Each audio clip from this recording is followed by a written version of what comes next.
Déjate llevar por la magia de Ecuatorial FM. Tu fiel compañera. Una radio que gira al compás de tu vida.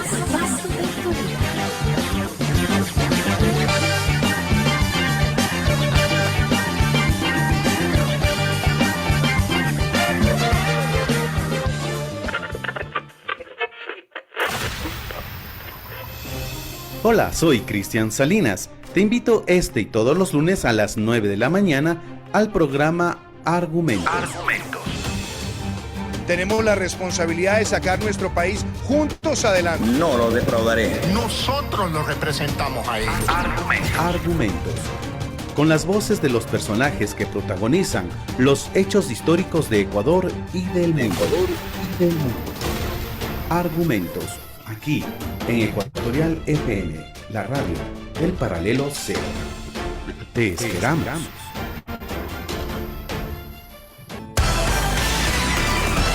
El siguiente programa es responsabilidad de sus productores.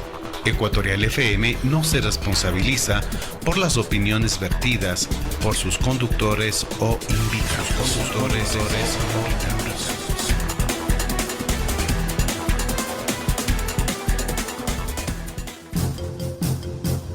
Ecuatorial FM presenta.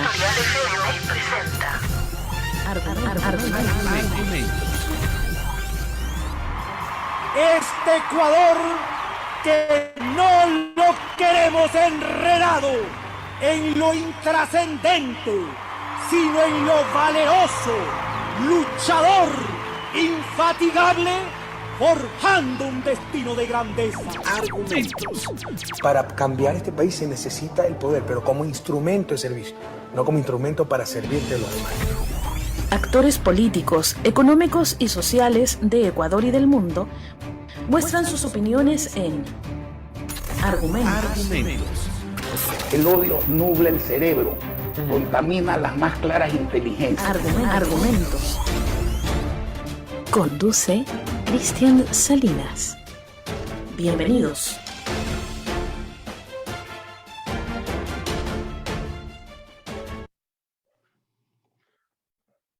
Hola, ¿qué tal amigos, amigas, internautas, cibernautas que nos ven y nos escuchan alrededor del mundo y de nuestro país? Bienvenidos una vez más al programa Argumentos que se transmite desde Quito, Ecuador, la mitad del mundo, a través del Real Audio de Ecuatorial FM, la radio del Paralelo Cero, y también a través de su página de Facebook de Ecuatorial FM.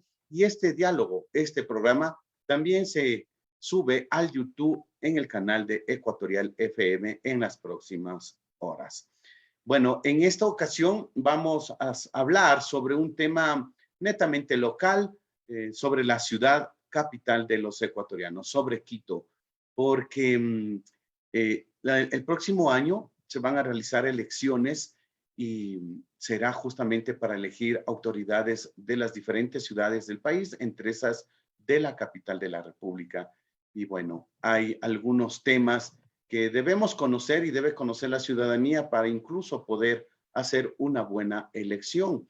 Y para esto para este diálogo, hemos invitado al ingeniero Carlos Páez.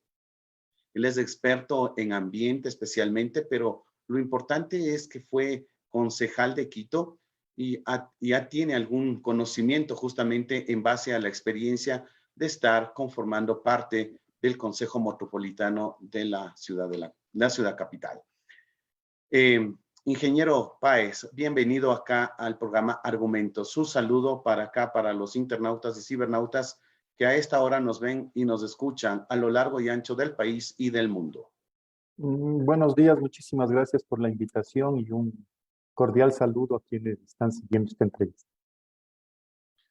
Ok, ingeniero, para empezar, de pronto no es una pregunta de la ciudad, pero sí quiero conocer su apreciación, porque al fin y al cabo somos seres humanos y de pronto también estamos viendo lo que pasa en otros países. El día de ayer se llevó un plebiscito en Chile, justamente para preguntarle a la ciudadanía si aceptaban o no una nueva constitución, puesto que así se planteó en 2019 tras las manifestaciones duras manifestaciones que se dieron en ese país justamente para exigir otra constitución, para justamente reemplazar a la aprobada en la dictadura de Chile por los años 80 en Augusto Pinochet. Sin embargo, la ciudadanía chilena, hasta el momento el 62% se ha manifestado en contra de esta constitución, de la nueva constitución. ¿Qué opinión le merece, ingeniero? Bueno, en primer lugar, tristeza y desilusión. Yo soy parte de este ancho cauce que decía Allende, de las fuerzas democráticas, progresistas y de izquierda de este continente. Y esta derrota me parece que sin duda nos duele como latinoamericanos que creemos en la necesidad de transformar la situación que vive nuestro país para caminar por derroteros más democráticos, más inclusivos, que resuelvan la calidad de vida de la mayoría de la población. Creo que lo que ha pasado en Chile es un reflejo de lo que constituye esta sociedad, una sociedad como casi todas las nuestras, muy polarizada, en donde gran parte de la opinión pública está formada alrededor de la opinión de los grandes medios de comunicación, que sin duda tienen intereses económicos y políticos generalmente alineados con quienes han detentado el poder en los últimos años y han sido responsables de esta situación de inequidad e injusticia social. Creo que el esfuerzo de las movilizaciones que hubo en el año 2019 y que confluyeron en la convocatoria a la constituyente no pudo sostenerse. Digo, este debate, este interés de la población por realmente adoptar un marco constitucional más amplio, menos excluyente y más sintonizado con los grandes problemas que tiene no solo Chile, sino el planeta. Fíjese que habían expectativas respecto a lo que se acuerda en Chile por posiciones de avanzada que estaban señalados, por ejemplo, en temas del cambio climático, de la crisis energética, de los temas ambientales, que a mí particularmente en lo profesional me interesan. Y esa expectativa penosamente ha sido rechazada por la gran mayoría de la población de Chile. Ahí lo que me genera además un poco de incertidumbre y de preocupación es sobre el futuro político del actual gobierno, ¿no? Un gobierno que llegó en una coalición de fuerzas progresistas y de izquierda, del Frente Amplio, que es el espacio político del presidente Boric, pero con el apoyo de otras fuerzas como el Partido Socialista y sectores del Partido Comunista, perdón, y sectores del Partido Socialista. Ahora mismo se habla de una crisis de gabinete y una reconstitución de las fuerzas al interior del gobierno. Habrá que ver expectantes cómo logra procesar esta situación política el gobierno de Boric y cómo logra mantener su vocación democrática, que me parece que es lo que le hizo ganar. Lo que pasa en Chile, lo que pasa en Bolivia, lo que pasa en el Ecuador, sin duda tiene impacto a nivel regional y por tanto nos interesa efectivamente lo que allí está ocurriendo y vemos con preocupación, con pena, ciertamente estos resultados electorales y con expectativa sobre cómo las organizaciones sociales que apoyaron la constituyente, que eran entusiastas, abanderados de la nueva constitución, cómo logran incidir en este nuevo escenario político. Así es, ingeniero Páez, los resultados de Chile también habla de una sociedad latinoamericana bastante sui generis, llamemos así. Por un lado, se exigen derechos, se exigen beneficios, se exigen atenciones a grupos prioritarios, a grupos vulnerables, pero al mismo tiempo rechazamos ese tipo de logros, llamémosles así, que se vienen gestando. Pero bueno, cada pueblo también tiene ¿qué se puede decir? El derecho a su autodeterminación, ¿no? Sin duda, embargo, y hay que ser sí. respetuosos con aquello, ¿no? ¿Perdón? Digo que eso está sin duda y que hay que ser respetuosos con aquello. El Así es. derecho a la libre determinación de los pueblos, que los chilenos definan su futuro, que los ecuatorianos definamos nuestro futuro, que los venezolanos definan su futuro. Esto me parece que es un pilar de las relaciones internacionales y de la construcción de una comunidad internacional respetuosa de las diversidades y del derecho de la gente a definir sus propios derroteros. Y bueno, los líderes, en este caso, el presidente de Chile también tiene ya se podría decir, tiene que tener el liderazgo para justamente conducir a un país pese a estas adversidades. Por algo le eligieron, ¿no? Ahí vamos Veamos a ver eso. cómo le va. Es sin duda un Exacto. gran desafío para el joven presidente Vamos a ver cómo chileno y logra para las conducir. fuerzas políticas y organizaciones sociales que respaldan este proceso, ¿no? Fíjese que a veces hablamos y personificamos la política en la cabeza o en el nombre del presidente, pero en realidad los procesos sociales confluyen o expresan o requieren de la participación de las organizaciones sociales y por supuesto de las organizaciones políticas, y son aquellas las que lograrán procesar esta derrota electoral que han sufrido y trabajar en pos de alcanzar sus objetivos de mayores niveles de equidad y justicia social, que es lo que aspiramos, digamos, los sectores progresistas y de izquierda en esta región y en el planeta. Así es, ingeniero. Bueno, ahora sí volvamos a nuestro país. A ver, ingeniero. También, aunque este es un programa netamente de opinión, así que vamos con su opinión. En esta ocasión, mejor dicho, en 2019, hubo una proliferación de candidatos a las diferentes dignidades de elección popular. Y este año, al parecer, no es la excepción. Aunque en 2019 hubo alrededor de 18 candidatos a la alcaldía de Quito, al parecer en este año van a haber alrededor de 11, aproximadamente 11. Que no deja de ser un número pequeño, tomando en cuenta que ha habido, como dije, una proliferación de partidos y organizaciones políticas que están justamente gestando estas elecciones. El gran número de candidatos, tanto en Quito como en las demás ciudades del país, a las diferentes dignidades, refleja el interés de la ciudadanía por involucrarse en temas de gestión pública y gestión política, o al contrario, hay una crisis de representatividad. Es decir, la ciudadanía no cree en nadie más que solo en sí misma, incapaces de solucionar los temas de los demás. Yo creo que más bien lo segundo, ¿no? Parece que no es propiamente el conjunto de la ciudadanía el que está involucrado en este juego preelectoral, que es el de los partidos y movimientos políticos, ¿no? Tengo la impresión, un desencanto respecto a las organizaciones, sobre todo en el caso de nuestra ciudad, en donde los últimos 2 alcaldes electos y 3 alcaldes en funciones han provenido más bien de corrientes electorales que no son propiamente organizaciones políticas serias, son más bien lo que se ha dado en llamar estos movimientos de alquiler, ¿no?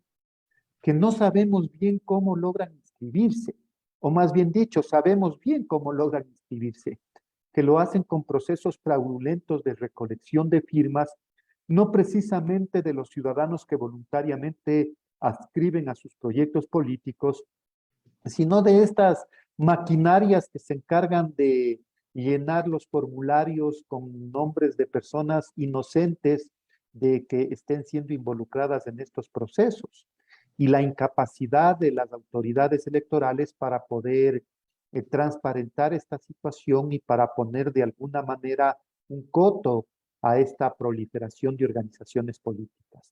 ¿Y por qué lo digo? Porque fíjese usted, para inscribirse con un movimiento político en la provincia de Pichincha, usted necesita alrededor, o en la ciudad de Quito, necesita alrededor de 35, 40 mil firmas válidas de ciudadanos en ejercicio de sus derechos políticos. Pero resulta que hay movimientos políticos que después de inscribirse con ese número de firmas, en los resultados de las elecciones sacan 2.000, 3.000, 4.000 votos.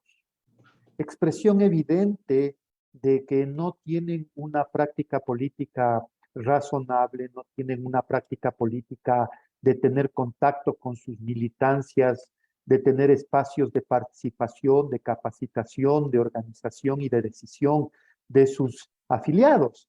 Esto de los afiliados es, como le digo, un fraude y lamentablemente esto está lleno el espectro electoral. No es un tema nuevo, ¿no? Es decir, la proliferación de candidatos. Recuerde usted que en el año 2009, hace 13 años, en la elección de alcalde de Quito, ya hubo 14 candidatos a alcalde. Entonces, estamos en una situación como esta de, como usted lo señala, pérdida de confianza respecto a las organizaciones políticas, de debilitamiento de sus propias estructuras partidarias, de proliferación en su gran mayoría de estos movimientos y partidos de alquiler, que hace que esto se convierta en una feria en la que seguramente ocurren cosas no muy santas para definir las candidaturas. No tengo pruebas, pero tampoco dudas de aquello, como suele decirse. Lo que menos hay son prácticas de democracia interna. Esto creo que no existe. Más bien lo que hay es un tira y afloja para ver cómo ponen de candidatos y cómo se ponen de candidatos en estas expresiones políticas. Pero ya que usted lo plantea, la coyuntura actual, a mí me parece, revisando incluso los datos de anteriores elecciones, que hay un grupo de esos inscritos que no tienen ningún tipo de representatividad, no tienen ningún tipo de resonancia y eco entre la población. Fíjese usted, estaba viendo los datos para esta entrevista. En la elección anterior, la del 2019, donde hubo 18 candidatos, 10 de esos 18 candidatos obtuvieron menos del 2%.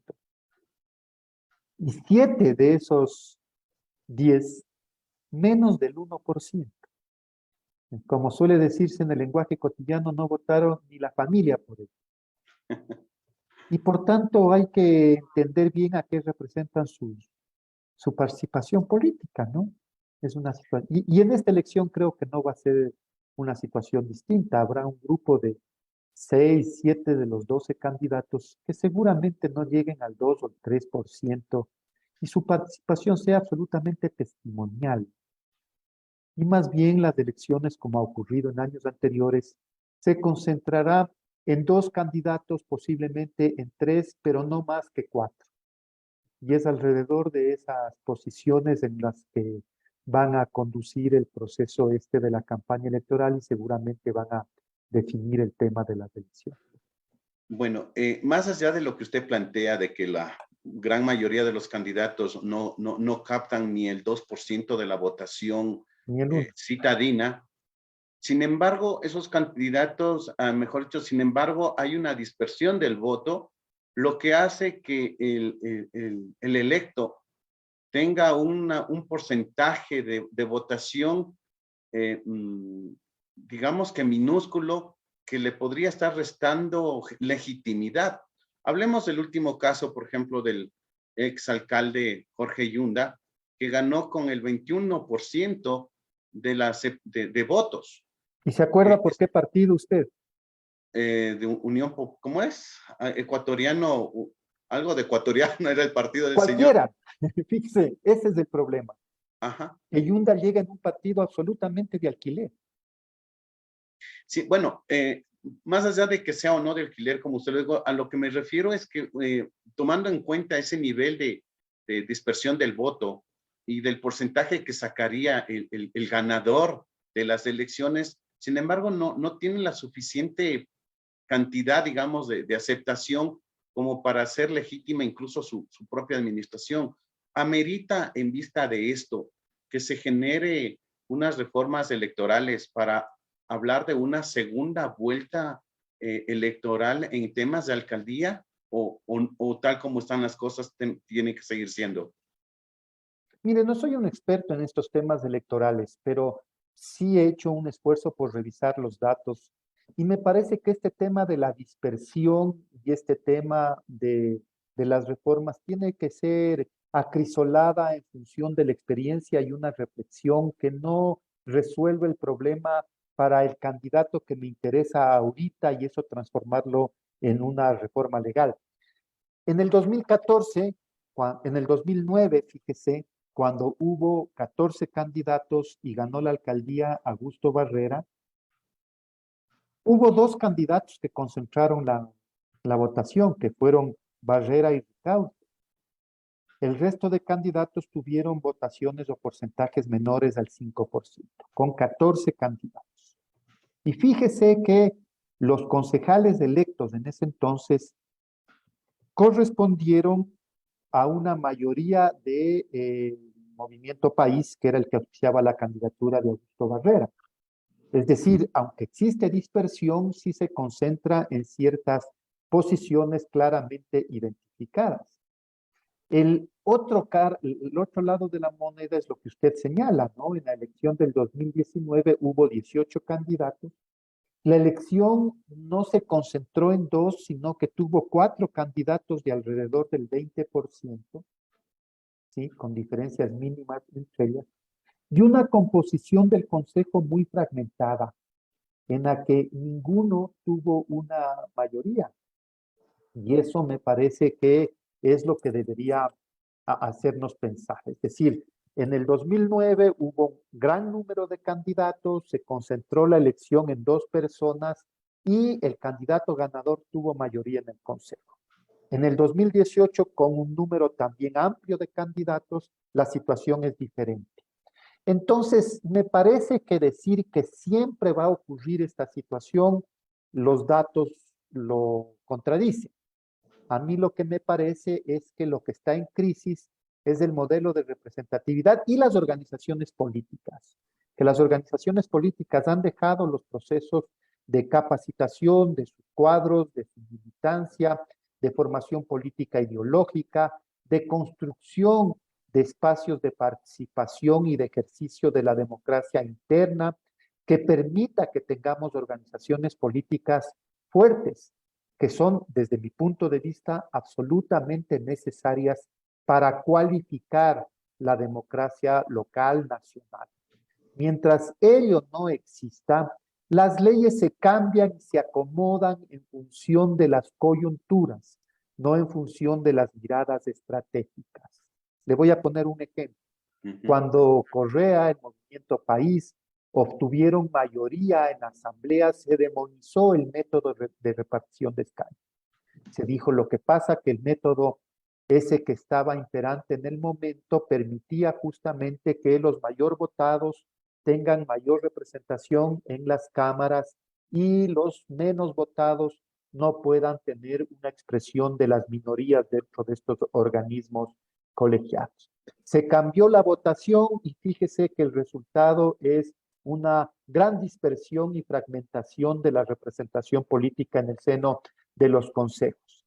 Y eso es lo que ha posibilitado, entre otras cosas, el desbarajuste que ha vivido en los últimos años la ciudad de Quito, en donde los propios concejales electos en el mismo partido que Yunda fueron los principales serruchos que comandaron su destitución. Y si usted revisa la adscripción política de los concejales electos en el año 2019, va a ver que ha cambiado gigantescamente con el posicionamiento político de esos mismos concejales. Por ponerle un ejemplo, la Revolución Ciudadana fue o comenzó el periodo con 9 concejales electos y actualmente es público que su bloque apenas tiene 4 de esos 9 representantes. Ya ni nos acordamos por qué partidos fueron electos el actual alcalde y el anterior alcalde al que le serruchó el puesto.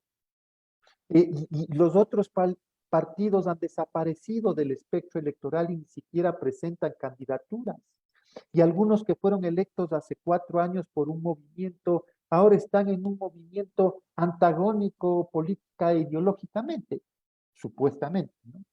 Entonces, fíjese, a mí lo que me parece es que ha habido un retroceso en términos de organizaciones políticas fuertes, y lo que ha copado el espectro ha sido más bien estos partidos de alquiler y sobre todo estas maquinarias electorales que promocionan las candidaturas como si fueran shampoo o detergente para la ropa, es decir, unas cualidades absolutamente inventadas, candidatos absolutamente maquillados a la luz de las grandes campañas publicitarias, con muy poco debate respecto a los problemas estratégicos, a los problemas trascendentes de la ciudad, a las dificultades de la ciudadanía y con muy poco espacio para el debate sobre las ideas que tienen los candidatos, ¿no? Entonces, estos temas lamentablemente configuran un proceso electoral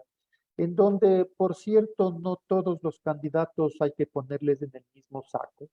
Hay gente que ha pensado la política, que ha tenido una actitud pública respetable, digo, distinguida, y otros que están metidos, digamos, por intereses que habrá que preguntarles en el fuero interno qué mismo es lo que perciben, ¿no?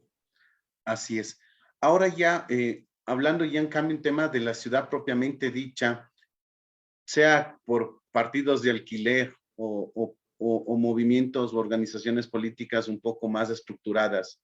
Sin embargo, ¿cuáles son, por ejemplo, los problemas que actualmente los candidatos deberían o tendrían que hablar de posibles soluciones y en función de eso, para que la ciudadanía pueda también, de entre esos candidatos, poder elegir, no sé si llamar al mejor o al menos peor, no lo sé, pero sin embargo, ¿cuáles son los parámetros en los cuales nosotros, los que vivimos en la ciudad de Quito, tenemos que tomar en cuenta para decir, bueno, este candidato puede ser el posible de acuerdo a las propuestas que enfrentan los problemas de ciudad? A mí me parece que hay 3 o 4 problemas que concentran la preocupación de la gente, ¿no? El primero, sin duda, es el tema económico. El país vive una crisis económica que se expresa en una restricción de las posibilidades de las familias, de los ecuatorianos y de los quiteños en particular, para resolver sus necesidades más cotidianas. Y por tanto, aunque el tema económico no es responsabilidad prioritaria del gobierno local, sí del gobierno nacional, y por allí no se ven alternativas y no se ve un rumbo para resolver la expectativa de las grandes mayorías, los gobernantes, en este caso también de los gobiernos locales, deben entender que esta es la principal preocupación y la maquinaria municipal, la inversión pública municipal, la acción municipal debería transitar en esta dirección. ¿Cómo lograr una reactivación económica? Promoviendo, por ejemplo, las actividades no solo de la gran empresa, no solo de la gran industria, sino de aquellos que son los mayores captadores de fuerza de trabajo, que son los sectores de la pequeña, de la mediana industria y sobre todo de los emprendimientos populares, algunos de la economía popular y solidaria, otros de lo que se llama la actividad económica informal. Cómo estos segmentos que son dinamizadores de la economía, que son muchas veces la tabla de salvación de grandes segmentos de nuestra población, encuentran sintonía en las acciones municipales. Por ejemplo, en temas de promover actividades como ferias, como educación ciudadana respecto a lo que significa el consumo de lo local, por ejemplo, el orientar el gasto público municipal a la compra a estos sectores de producción y de economía local. Ahí hay temas que valen, como la inversión pública a través de, por ejemplo, dinamizar la construcción de infraestructura para mejorar el espacio público, puede lograr mayores niveles de empleo, porque ese empleo significa que el trabajador que gana su sueldo va a gastarlo en la tienda y en el bazar del barrio. Estas son las dinámicas que me parece que tenemos que poner por delante. Y después hay otros rubros que tienen que ver ya con la gestión propiamente del gobierno municipal en el ámbito de sus competencias. Allí hay tres temas que quisiera mencionar. El uno es la calidad de los servicios públicos en general. Me parece que vivimos un deterioro de empresas, por ejemplo, relacionadas con el manejo de los desechos sólidos, que constituyen un retroceso para lo que ha sido Quito y un retroceso que se expresa no solo en su afeamiento, que en materia de turismo, que es un recurso estratégico de la ciudad, seguramente conspira, sino también en temas de salud pública, ¿no? Porque efectivamente un mal manejo de los desechos sólidos influencia en temas de salud pública. Aumentar la cobertura de servicios básicos como el agua potable y el alcantarillado, de la obra pública, ya no a gran escala, sino a la escala barrial, me parece que es un tema sobre todo para aquellos sectores urbanos marginales que se denominan a veces asentamientos informales. Esto de la informalidad a veces se utiliza para descalificar el derecho que tienen esos conciudadanos de vivir de manera digna. Entonces, por ahí me parece que es uno. Otro fundamental, y que no es una novedad, que ha estado presente en el debate por mucho tiempo, es el tema de la movilidad. ¿Sí? Yo creo que la ciudad cada vez experimenta peores escenarios en materia de movilidad. Es cada vez peor movilizarse en la ciudad, ya no solamente en las horas punta, que eran de las 6:30, 7 de la mañana hasta las 8:30, y seguramente a partir de las 4 de la tarde hasta las 7 de la noche. Ahora tenemos congestión vehicular casi todo el tiempo, y ello significa una presión negativa respecto a nuestra calidad de vida. El tiempo perdido en esto creo que es un elemento sustancial. Y por ello, cuando yo fui secretario de Movilidad en la alcaldía de Barrera, diseñamos y presentamos un nuevo modelo de movilidad que ponía el acento en el transporte colectivo.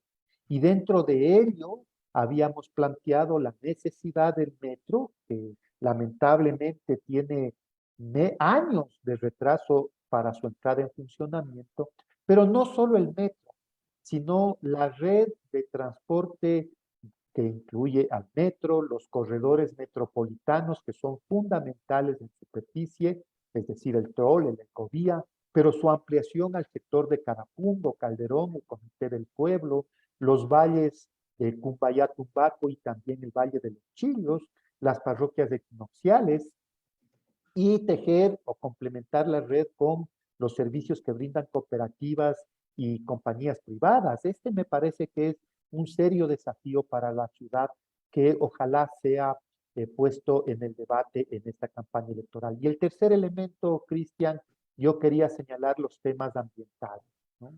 A veces de esto se habla muy poquito, pero fíjese que Quito tiene una calidad del aire en donde la presencia de gases y partículas que lo contaminan y que ponen en riesgo nuestra salud están por encima de los estándares internacionales, incluso de las propias normas nacionales.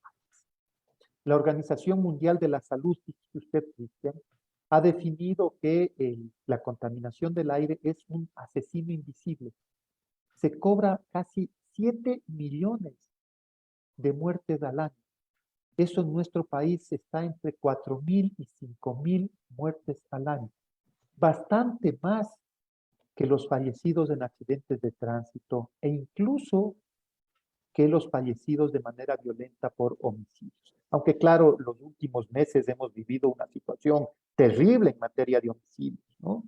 Pero incluso allí, fíjese que la contaminación del aire tiene impactos negativos sobre la salud pública de nuestra ciudad, en general de las ciudades del país, que son muy poco atendidas por parte de las municipalidades. Y ahí hay un reto que es importante, que se podría complementar con el tema de la calidad del Machángara y del Monjas. Esto deberíamos discutir. No puede ser que los ríos de la ciudad sean unas cloacas que reciben todas las aguas servidas que nosotros diariamente desalojamos. Es un debate que tiene que estar presente en la campaña, porque eso tiene directa influencia no solo en la calidad de vida de las gentes que viven a sus riberas, que por supuesto son los más afectados, sino lo que significa eso. Y el tercer tema en materia ambiental es el hecho de la conservación de los pocos espacios de biodiversidad, de diversidad biológica que tenemos en el Distrito Metropolitano de Quito y que deben ser puestos en valor, que deben ser puestos como prioritarios. Y ahí hay una campaña ciudadana, por ejemplo, el Quito sin minería, en las parroquias noroccidentales, que corresponden a un hotspot de biodiversidad reconocido a nivel mundial, el Chocó, que es un espacio de reserva estratégica en términos de esta riqueza, que no tiene que ver propiamente con la plata, y que no tiene que ver propiamente con la economía, sino que tiene que ver con la sustentabilidad del territorio, en el cual, pese a que en la ciudad nos sentimos a veces que descontextualizados de aquello, en realidad lo que sostiene el escenario urbano es sin duda estas reservas naturales y ambientales que son fundamentales de ser preservadas, conservadas y en donde deberían promoverse actividades que sean consecuentes con esta realidad. Entonces, reactivación económica, calidad de servicios públicos, movilidad y ambiente me parecen a mí que son temas que van a copar el escenario, ojalá, copen el escenario de esta campaña electoral y sobre ello tenemos la esperanza de que los candidatos puedan presentar propuestas centradas, propuestas argumentadas y no ofrecimientos demagógicos que amplificados por el marketing político confundan la elección ciudadana. Amigos internautas, cibernautas que ven y escuchan el programa Argumentos, nos encontramos dialogando con el ingeniero Carlos Páez, ex concejal de la ciudad de Quito, sobre justamente las próximas elecciones para que la ciudadanía tenga elementos y pueda justamente conocer la problemática de la ciudad y en base a eso poder elegir a la persona, al candidato que mejor justamente enfrente estos problemas, al menos en la teoría. Ingeniero, le estaba escuchando atentamente, hablaba de la cuestión económica, los servicios públicos, la movilidad, la cuestión ambiental. Sin embargo, hay un punto que los ciudadanos que vivimos en la ciudad de Quito, y especialmente quienes pagan o pagamos impuestos prediales, hay un rubro que habla de seguridad. Nos cobran de la seguridad del municipio de Quito. Si bien es cierto, no es una competencia directa de los municipios la cuestión de la seguridad, sin embargo, el municipio de la capital cobra por este rubro. ¿Cuánto debe intervenir o cómo debe el municipio de Quito intervenir justamente en este tema de seguridad ahora que estamos con un tema de inseguridad campante, no solo en Quito, sino en todo el país? Es un tema que nos agobia y esa la responsabilidad primaria sin duda es del poder central que maneja las fuerzas policiales y que tienen que ver en este tema. La tasa de digamos, los temas de seguridad que cubre la tasa que nosotros pagamos tienen una visión un poco más integral de la seguridad. No solamente tiene que ver esto de frente a la delincuencia, sino la seguridad que significa como ciudad frente a las distintas amenazas que tenemos, algunas naturales, como por ejemplo sismos, ¿cierto? Hay un ámbito ahí de seguridad. Fíjese que gran parte de los asentamientos, de las infraestructuras residenciales de Quito, de las casas en Quito, no tienen un diseño sismo resistente. Y por tanto, un sismo fuerte como el que penosamente ya experimentó nuestro país en el 2017, que ocurrió en Manabí Esmeralda, con un epicentro un poco más cercano a nuestra ciudad, significaría una situación realmente muy, muy grave. Y este es un tema que debería trabajarse a propósito de seguridad. Y hay otra amenaza natural que son las erupciones volcánicas. No perdamos de vista de que Quito está rodeado de volcanes activos que de cuando en vez nos llaman la atención respecto a lo que aquello significa, ¿no? Pero fíjese que hace unos pocos años, cuando se alertó sobre la vuelta a la actividad del Cotopaxi, ello tenía implicaciones realmente complejas para la ciudad y por tanto la preparación en materia de seguridad frente a esas amenazas naturales tiene que optimizarse y tiene que también trabajar. Y hay otro tipo de amenazas que son naturales pero amplificadas por la acción humana y muchas de ellas tienen que ver, por ejemplo, con este tema del cambio climático, que parecería ser que es una preocupación de otros países, pero que está presente en el nuestro. El incremento de los eventos meteorológicos extremos, es decir, de los aguaceros fortísimos y cada vez más frecuentes. Eso nos genera otra amenaza, sobre todo en el lado de las laderas del Pichincha. Y recuerde usted lo triste que fue para nuestra comunidad lo de el 31 de enero de este año. Me parece que 14 personas perdieron la vida en la Gasca. Entonces, estos temas de seguridad que tienen que ver con la tasa que nosotros pagamos, no solamente tenemos que entenderla en función de la delincuencia, insisto, porque ahí hay una responsabilidad primaria de parte del poder del gobierno central y de la Policía Nacional, sino que tiene que ver también en esta visión más integral. Por eso necesitamos nosotros tener una clara valoración de esas amenazas, desarrollar medidas preventivas para minimizar los riesgos, por ejemplo, frente a los aluviones, mantener un continuo tratamiento y limpieza de las quebradas y desagües en las laderas de Pichincha. Esto es un hecho que a veces solamente nos espantamos cuando ocurre la desgracia, pero después el cúmulo y la avalancha de otras noticias nos hacen olvidar de aquello.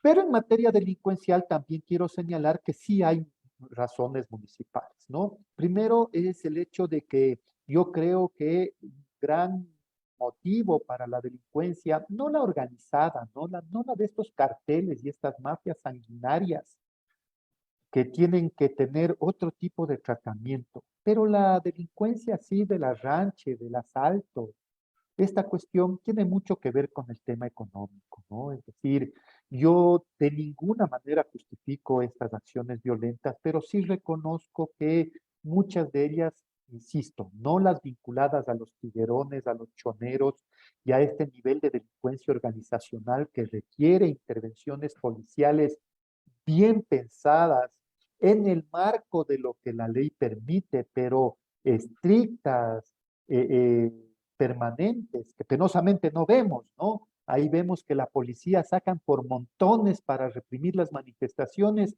y nos extraña dónde estará tanta fuerza policial para combatir este tipo de delincuencia de las mafias organizadas. Pero esa otra delincuencia tiene que jugar en temas de la oportunidad económica, no perdamos de vista. Y en temas de lo que puede hacer el municipio para generar escenarios menos, digamos, atractivos para la delincuencia, y me refiero a la calidad del espacio público. Un callejón sin iluminación, mal cuidado, es sin duda un espacio en donde se agazapan los peligros, ¿no? Un espacio público bien iluminado, parques bien tenidos, programas municipales que inciten a que la ciudadanía se apropie de esos espacios públicos, una presencia de la gente en las calles, unos niveles de organización de los vecinos en cada barrio para cuidar sus calles, para cuidar a sus guaguas. Fíjese que esto último sí es un tema que tiene que ver con la labor municipal. Más votos da ese populismo violentista de decir palo, piedra y ladrón cogido, ladrón quemado. Y esto me parece que lo que hace es contribuir a un escenario de violencia en donde ganan los violentos. La mayoría de nosotros que somos gentes pacíficas, lo que aspiramos es a disfrutar de los espacios públicos, bien iluminados, bien mantenidos, con presencia de nuestros vecinos, con programas municipales, con presencia de las instituciones públicas y privadas. Esto es lo que genera, desde mi óptica, un escenario menos atractivo para la comisión de esos delitos. Una reactivación económica que brinde oportunidades a la gente, le evita los niveles de desesperación que en alguna medida son parte de esta ola de inseguridad. Y lo otro que le decía a Cristian es que no podemos descuidarnos de estos temas que a veces no son titulares, pero sismos, erupciones volcánicas, inundaciones, incendios forestales por épocas de sequía demasiado largas. Estos también son temas de seguridad y sobre ello deberíamos exigir que existan planes y propuestas concretas de parte de los candidatos en estas elecciones. Ingeniero Páez, yo le agradezco por su participación, por su presencia aquí en el programa Argumentos. Ya con esta pregunta terminaríamos este presente diálogo. Si bien es cierto, esto puede entrar dentro del ámbito de lo económico, como usted lo manifestó como uno de sus primeros puntos. Sin embargo, quiero también escuchar su opinión. ¿Qué pasa con el tema turístico? Si bien es cierto, hace muchos años se implementaron algunas estrategias para reactivar no solo la economía propiamente dicha, sino también el dinamismo en el centro histórico, que es la joya de la corona de la ciudad de Quito en temas turísticos. Pero me apena ver que el centro histórico a partir de las 5 o 6 de la tarde se vuelve un desierto y obviamente aparte de volverse un desierto también se vuelve peligroso. ¿Qué puede o cómo deben enfrentar el gobierno local este tema? Porque por un lado dinamiza la economía, pero por otro lado también presenta buenas perspectivas turísticas justamente para atraer a extranjeros y nacionales acá a la ciudad y de esa manera hacer un círculo, ¿no? Turistas que vienen, pasan el centro histórico no solo en la mañana, sino también en la noche, y eso también genera trabajo, genera economía, etcétera, etcétera. Pero, ¿qué pasa con ese tema? Sin duda, el turismo es un recurso estratégico que tiene nuestra ciudad, nuestro país, más aún cuando tenemos unos recursos como el Centro Histórico de Quito, el Centro Histórico de Cuenca, que tenemos manifestaciones culturales, digo porque estas están en los catálogos, ¿no? Como el tema del mercado de Otavalo, o montones de manifestaciones de estas culturales que tenemos a lo largo y ancho del país, ¿no? Y aparte de eso, sin duda, un escenario natural tremendamente atractivo, empezando por las Galápagos, nuestros Andes, nuestras playas, la Amazonía. Entonces, ahí sí me parece que nosotros tenemos que exigir. Yo diría que tiene varios niveles y varias facetas, ¿no? Uno de ellos, cuando las noticias de nuestro gobierno son guerras en las cárceles, en donde se degollan, se, se descabezan de manera absolutamente inhumana, ya absolutamente alienada de cualquier nivel de racionalidad. Cuando las noticias del país son los escándalos de el meter mano en la justicia, de los audios que involucran a las grandes autoridades del país, cuando son esas las noticias que se ven sobre el Ecuador en el exterior, sospecho yo que ahuyentan a quienes quieren venir, ¿no? No sé usted, Cristian, pero por ejemplo, cuando usted ve un país que está en crisis, que está con niveles de pobreza extrema, no son atractivos. Y esto me parece que, más allá de la promoción formal de nuestras bellezas naturales construidas por el hombre, más allá de eso, y en eso me parece que somos eficientes, ¿no? Recién ganamos varios premios en un encuentro regional sobre temas turísticos.